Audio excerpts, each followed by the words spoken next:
Listen, the past few weeks have been stressful, but our boys did it.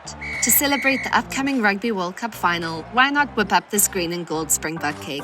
Add vanilla cake mix, egg, oil, milk, and liqueur, and mix. Bake the cake at 180 degrees for 45 to 60 minutes and get cracking on that rugby ball topper. Melt together butter and marshmallows. Now add in puffed rice and get lekker.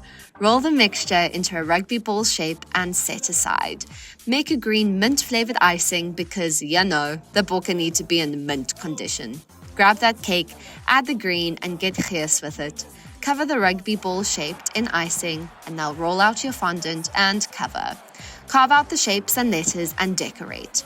After all the effort of this cake, the Boks are surely going to bring it home. Wishing our boys and South Africa's blood pressure levels an epic game, and may the odds be ever in our favor.